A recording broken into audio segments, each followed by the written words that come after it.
Welcome to the series of Modern Indian History. In this session, we're going to see about the revolt of 1857 in India. The Indian Rebellion of 1857 was a major but ultimately unsuccessful uprising in India between 1857 to 58 against the rule of British East India Company, which functioned as a sovereign power on behalf of the British Crown. The event is known by many names including the Sepoy Mutiny, the Indian Mutiny, the Great Rebellion, the Revolt of 1857, the Indian Insurrection, and India's First War of Independence. Causes of the revolt. Political causes. Lord Dalhousie was the Governor General of India till 1848-1856. Under him, the British followed an expansionist policy in India. Dalhousie, through his policies, had added considerable territories to the British Empire in India. The policy of annexation reached its climax when he implemented the policy of doctrine of lapse and annexed the Indian states on charges of misgovernance and absence of an heir. In the course of 8 years, Dalhousie annexed Satara, Sambalpur, Jhansi, Nagpur, Jaipur. This policy enraged the Indian rulers against the British government.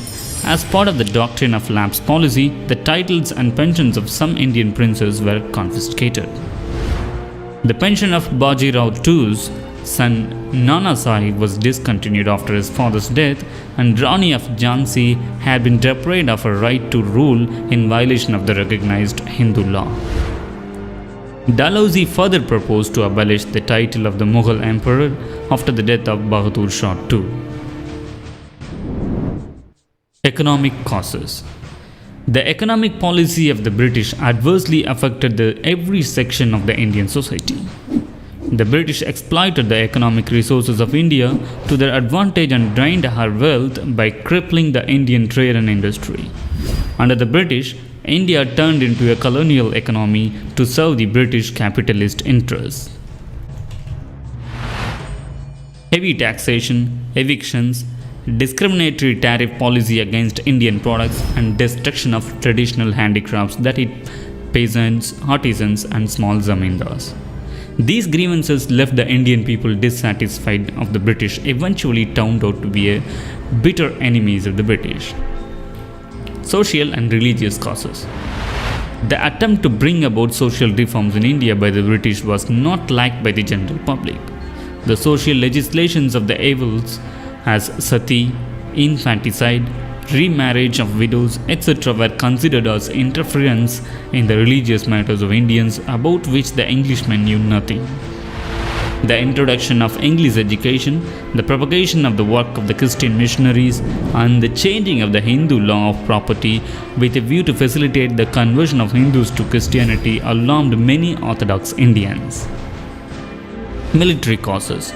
The Indian soldiers were considered inferior and were ill-treated by high officers.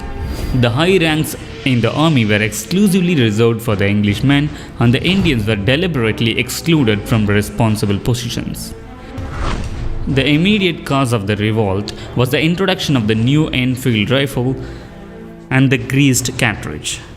In loading the rifle, the Sepoy, before inserting the cartridge, had to bite off its top. It was believed that the grease was made out of fats of cows and pigs. This was objectionable to the Hindus and Muslims alike. This rumor sparked a fire of discontent against the British in the form of revolt. The first sign of unrest appeared in 1857 at Barakpur in Bengal. A Sepoy, Mangal Pandey, on 29th March 1857 killed senior officers on parade and started the revolt.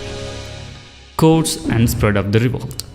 The revolt spread to Berhampur in Bengal. On 24th April 1857, about 90 men of the native cavalry stationed at Meerut refused to accept the greased cartridges.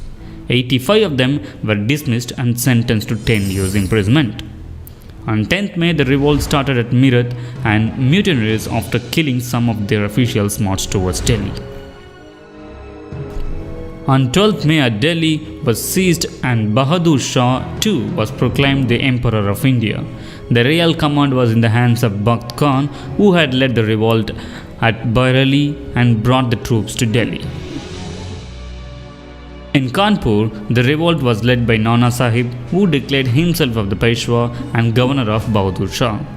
Tantia Top did most of the fighting. Rebels defeated General Vindham outside Kanpur. In Lucknow, the revolt was led by Hazrat Mahal, the Begum of Awadh. She had proclaimed her young son British Kadiras, the Nawab of Awadh, against the wishes of the British. Henry Lawrence, the British resident, was killed in Lucknow. Jhansi. After some initial vacillations, Rani Lakshmibai assumed the leadership of the mutiny. After being defeated at Jhansi, she captured Gwalior with the help of Tantia Top and Afghan guards. Bareilly. Khan Bahadur Khan proclaimed himself as the Nawab and led the revolt there. The other centers of the revolt were Banaras, Allahabad, Gwalior and Nazirabad in Rajputana, Indur, Aligarh and Kota. At all these places, the Sipais killed the senior officers and other Europeans, in many cases not even sparing women and children. They also released prisoners from jail, plundered the treasury and burnt land records in many pieces. However, the superior British force soon suppressed the revolt. Bahadur Shah too provoked to be a weak leader. Delhi was recaptured on 20th September 1857 by John Nicholson. Bahadur Shah was arrested and deported to Rangoon, where he died in 1862. The rebels were defeated by General Havelock in Kanpur. Nana Sahib, after being defeated, refused to surrender and escaped to Nepal. At Jhansi, Hugh Rose suppressed the revolt and Rani Lakshmibai died on the battlefield. Banaras, Bareilly and Gwalior were also recaptured by British officers.